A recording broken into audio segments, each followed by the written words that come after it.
another model of our post-bed sewing machine, right? This is one of the Chinese brands that we actually use here, right? So let's look at the machine. So it's called the post-bed machine because of the post here, right? And then you have the lights. So this is our presser foot, and this particular presser foot is known as a roller foot. So it will actually roll, and in tandem with these, what we call the feed dogs. So they move together and you actually move the article forward, right? So this, as you see, if we once we kick the knee lift, this is a knee lift, we kick it, the presser foot will come up, and that's when you can actually lower, insert your article to sew. And at the same time, as you kick the knee lift, the tension disc will open and you can pull the thread. Otherwise, it will be actually locked and you can't pull your thread. Okay. So this is the where we keep the bobbin, right? And this is the bobbin case with the bobbin thread, right?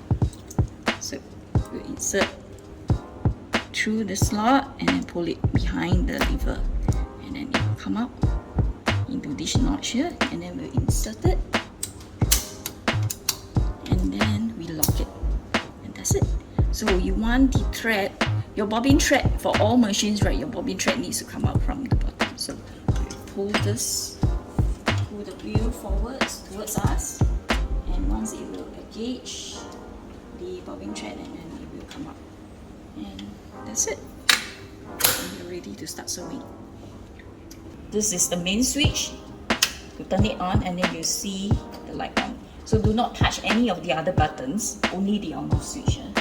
Okay, and this switch happens to be for the light. See, once you turn on, you can actually see.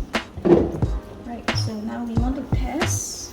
So now you want to hold your thread ends before you lower your article. So keep your knee lift, right? Lower your presser foot. So lower your needle by pulling the wheel towards you. Right? Once it goes on, hold on to thread end, and then you can step on the pedal. So the foot pedal, as you tap lightly once, your thread, your stitches will go one stitch at a time. If you step too heavily, and then it will just keep sewing more than one. Okay? And then if you don't hold tight, the thread will get pulled into the machine, right? So that's it. So as you sew, once you finish sewing, you can step on the bottom right corner to lift it up, and that's it.